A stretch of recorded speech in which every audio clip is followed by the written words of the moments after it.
Buzz Williams, I'm going to start by telling you something that your player said earlier. All right. And that player is Elijah Saunders. Okay. He said, quote, "Coach cares about you more than basketball. He tries to build you as a man, not just as a player. The impact he's had on me in the past couple of months I've been here has been a blessing." Wow. That's nice of him. When you hear that, what's your reaction? I think that's what this is supposed to be in the very end. That was kind of Elijah to say. I love him. I actually adore what he's about. And I do care about him more as people than I do as players. I understand the playing part of it, but in the end, I think all coaches would say that, not just me. So I appreciate those kind comments. When you think about taking this job, you've had success everywhere you've gone. You find ways to win, you build a culture, you lay that foundation, and you keep going and going.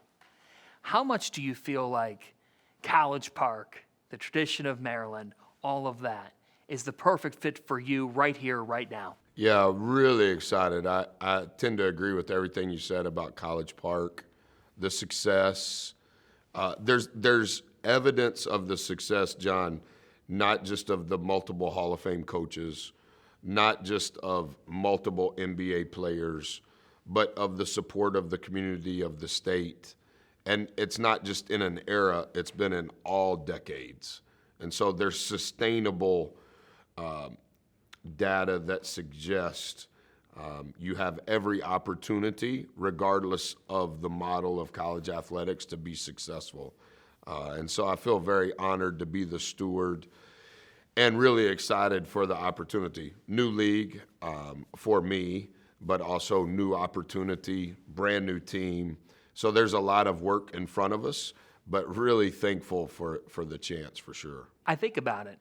You've been in the Big East. Yep. You've been in the Atlantic Coast Conference.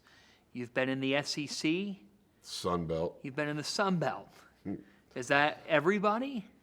As a head coach. As a head coach. Yep. Now's the Big Ten. Yep. From afar, what have you always thought of the Big Ten, and what do you anticipate the Big Ten being? Yeah, great question. From afar, depth of talent, depth of teams, elite level coaching, a certain genre of style of play when you think about Coach Painter, when you think about Coach Izzo, when you think of these coaches who have been long-standing, successful members in the league.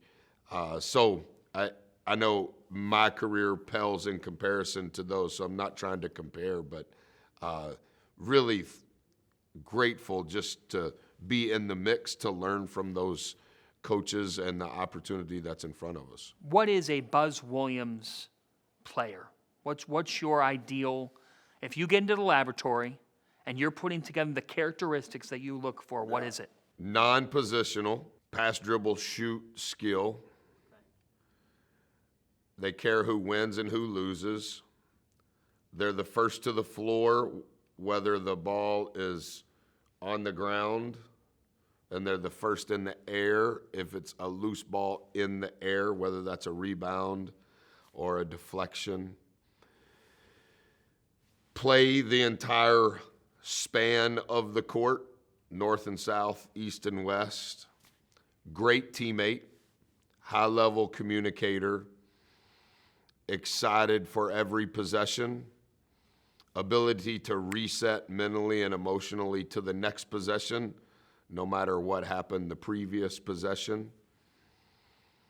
In a perfect world, maybe plus wingspan, not too tall, not too short. We'll have a short guy or two, a tall guy or two, somewhere in between. From a versatility standpoint, to be able to play how we want to play, not only offensively, defensively, those guys would be kind of what I would try to accumulate as many of. I love the answer. Thanks. Because what does that mean? It means that it's not just anyone. Sure. There's a long list of protocols there. Sure. How do you balance that with the the portal chaos of speed dating? How do you find what you want in that? I don't know the answer to that, transparently. I don't know exactly what the right approach is. I think there is some level of trying to, as we start a new place in a new era of college athletics, are you trying to have a really good team? Or are you trying to have a really good program? And what is the marriage of those two? Not to demean the portal at all. We've had some success in the portal since that was invented. But I do think there has to be some level of growing and developing. We want our program to be total development, not just basketball development, as Elijah said. Elijah's a great person to have on our first team. The worst part about Elijah Saunders is he's only going to be on our team for 8 months. And so who gets Elijah's scholarship a year from now? Does that person have 1 year, 2 years, 3 years, 4 years of eligibility? And I think I don't know the exact answer, but I'm not real good with people when it has to go really fast. Not necessarily knowing their physical traits, more so better understanding their heart traits. What does Miles Rice mean to this program? Yeah, we met Miles the first time when we played Washington State in New York in the semis, and then he went in the portal. So that was my first interaction with Miles. And then our second interaction was the second time he went in the portal.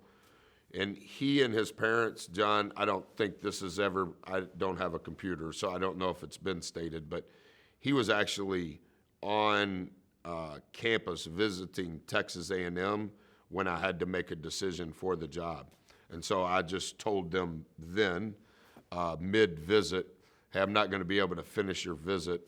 I'm going to take the job at Maryland. I love his story. I love his spirit. I love who he is as a person, his values, his beliefs, how his mom and dad have raised him.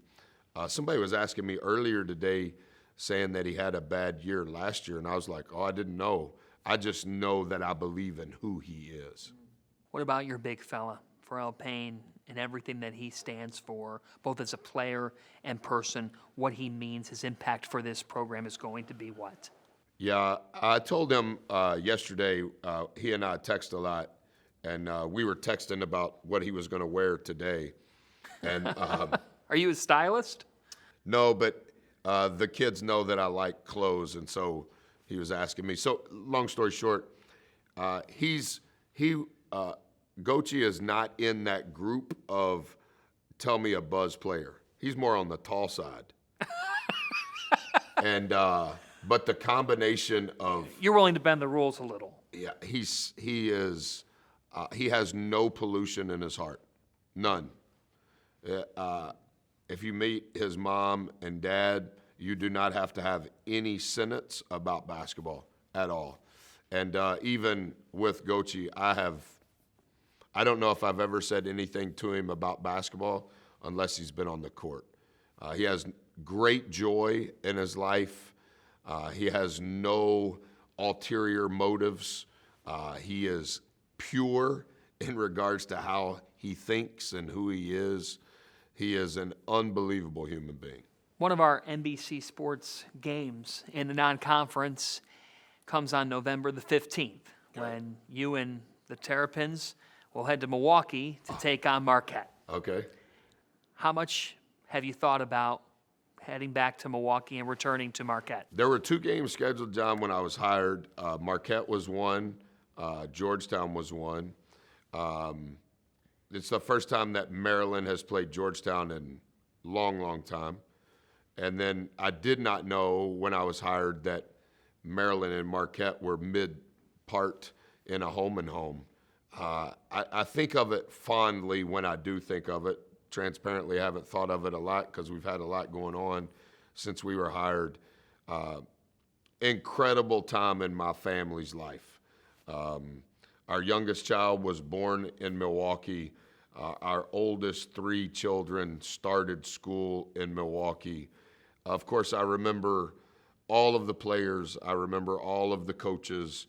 But I also remember Father Wild, who hired me when he didn't know me. I remember Steve Cottingham, the AD, who hired me, Greg Klebon, the vice president. I remember how all of it was so organic in a way that I should have never gotten the job. And I'm also keenly aware of our success at Marquette has also led to what has transpired since.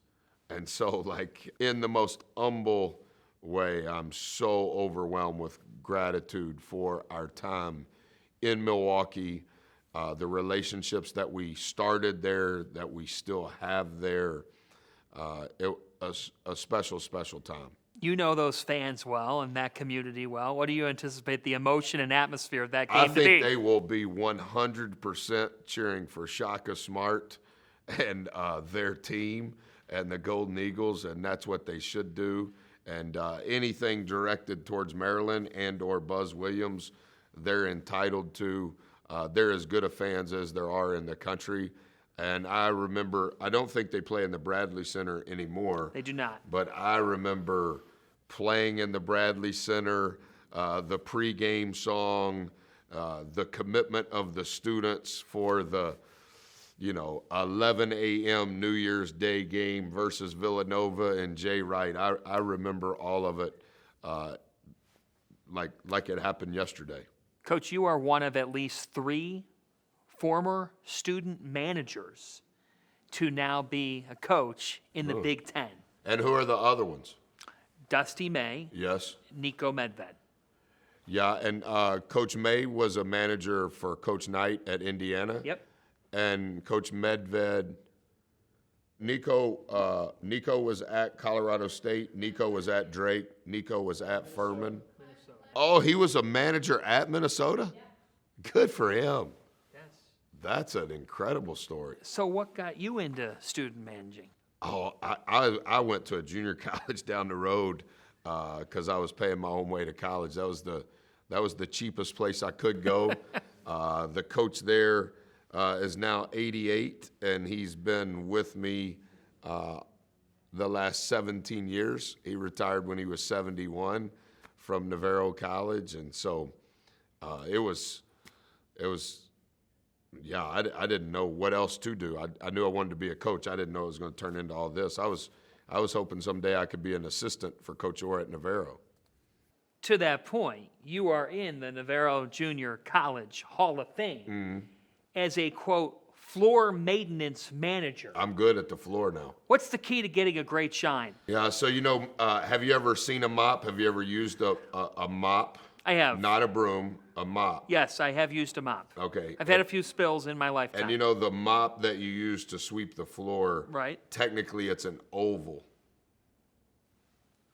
Okay. Most people didn't know that. Yeah, you've made me smarter in As this. you put the mop on the frame of the mop, the mop frame is an oval. Okay. So if you start on the baseline and the sideline, right, and you go all the way down like you were pushing a lawnmower. I don't know if you've ever pushed a lawnmower. Almost every week, Okay. every other week. I All still right. mow my own lawn. Okay, perfect. Yeah. So as you're pushing the lawnmower and you get all the way to the edge of the court, Okay.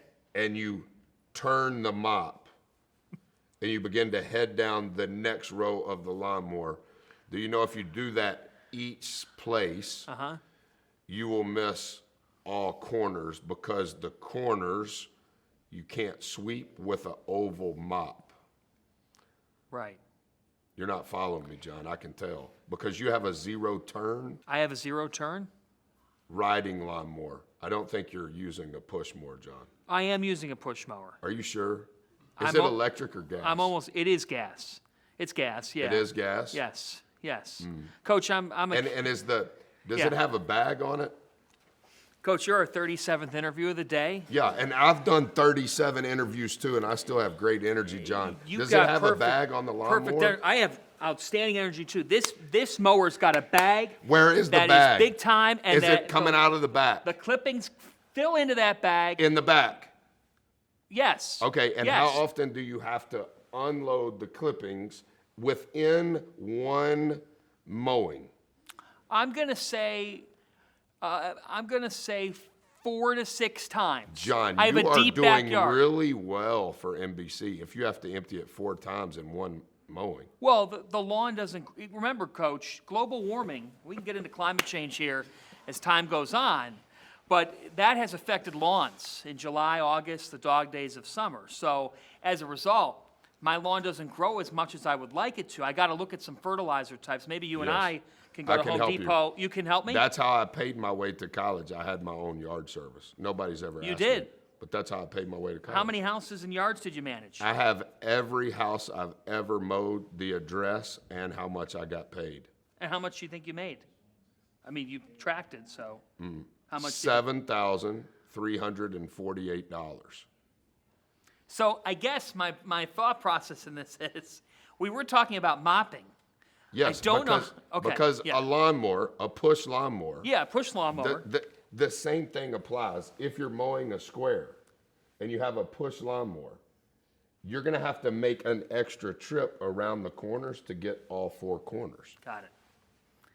Okay, so That's I think, the key I with think that an might be my oval mop. problem. Okay, yeah.